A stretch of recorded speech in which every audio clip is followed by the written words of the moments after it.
Monday, which means it's time for Not So Awesome Review. And today we are taking a look at the Teenage Mutant Ninja Turtles Volume 1, Change is Constant, published by Image Comics, by Kevin Eastman, Tom Waits, and Dan Ducan. This is the Volume 1 Deluxe Edition. As you can see, it's really big. I want to point that out. I have the Teenage Mutant Ninja Turtles Classics Volume 4 here. I don't have Volume 2 of this, but this is the same size as it. Just to show as a comparison on how big this is. Right next to it, you can see it's a pretty big difference in size. And all the volumes, 2 and up from this is only available, or are only available in paperback. And for people who are have that OCD and stuff, they want everything to be the same size, that could be an issue. Other than that, I would say that this is a nice looking book. Like I said, it's the size of an Absolute Edition, so just keep that in mind if you want to purchase this. It does not really fit on my shelves, so you probably have to raise a shelf or something. But I have shelves that can't be moved, so yeah. Did I say Image? IDW. I knew it was IDW. I don't know why I said Image. Published by IDW. Retails for $49.99, but you can find it fairly cheap. I got mine used for about $25. About a $10 difference or less between this and the trade paperback version of it. It contains here a 88 plus 89th variant page of the highly detailed layout provided by Kevin Eastman. Basically a sketches of the thing, but we'll get to that in a minute. Yeah, so Teenage Mutant Ninja Turtles Change is Constant is basically a I want to say imagining revamp of the Turtles. It's completely different from, well, not completely, because it's still the Turtles and still Splinter and everything, but it is way different than the original Turtle story. You're not going to be getting a rehashed origin story. It's a completely different origin story, which I really did like. The characters pretty much the same, but many things different. I actually was expecting more of the same and didn't get it, and I was actually surprised I didn't like it. Here we have the inside page, which is cool. It has little things from the concept right here. And page 1, Change is Constant. And yeah, the art, so let's go over the art first. You can see they advertise for Nickelodeon here. But yeah, here we have the names of the issues, by the way. Issues 1 through 4, Part 2, Covers and Sketch Gallery, and Part 3, Teenage Mutant Ninja Turtles 1 through 4, Layouts by Kevin Eastman. The art is awesome. It's not the same artist who's doing Turtles in Time, which kind of disappointed me. I like who's doing that a little bit better than this. But as you can see, the art is actually really nice.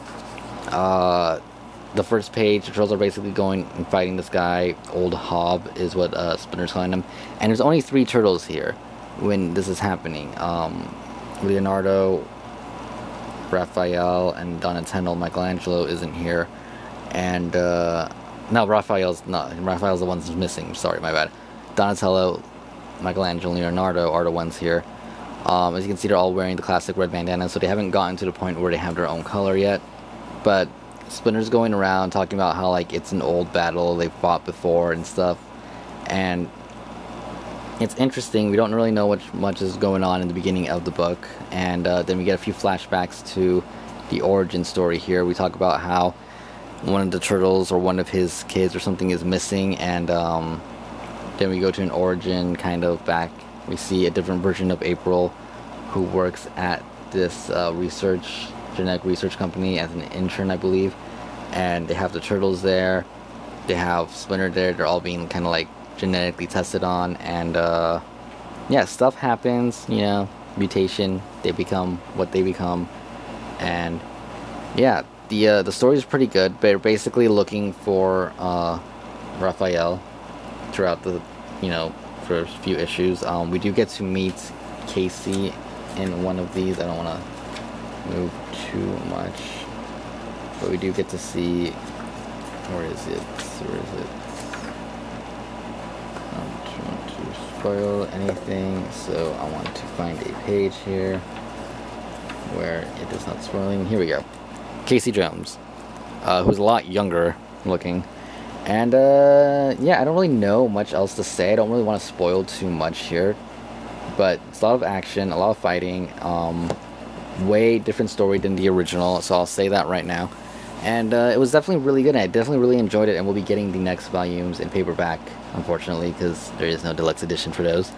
But yeah, it's definitely good. I definitely recommend it if you're a Turtles fan. If you want to get into like any new Turtle comic books, you've already read the classic ones and stuff, get this. It's definitely worth it.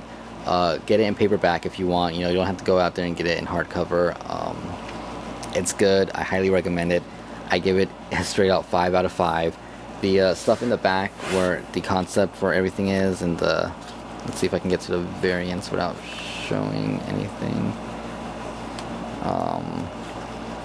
See, variants for the pages, which are pretty cool. They're done like little classic art style a little bit. So we got like variants for covers, and we got the layout for the pages here. If you're interested in all that extra stuff, then you know you can go ahead and get the hardcover. Otherwise, there is no actual difference between Volume 1 and this. They're both Volume 1. This does not contain Volume 1 and 2 like most hardcovers usually contain, you know, like the first 2 or 3 even. This just contains Volume 1, so you're not really missing out much unless you really want those extras in the back, or you really want it in hardcover, which is fine. You know, everybody has their preference, and this was mine. But yeah, I give it a 5 out of 5 because I really enjoyed it. I read it, sat through it in like a day. Probably could have finished it really a lot sooner, but I was taking breaks in between. So yeah, that's my not so awesome review for this. 5 out of 5 scrolls. Highly recommend it if you're a Turtles fan. If you want to get into Turtles, go through this, or get the classics if you want. If you're interested, like I said, you know, it's different. You can see the art's way different and everything. The story is different, but still good stuff. Anyways, I hope you guys enjoyed this video. Don't forget to leave a comment if you want. Hit the like button and subscribe for more. Thank you for watching, and I will see you guys next week for another not so awesome review. Goodbye.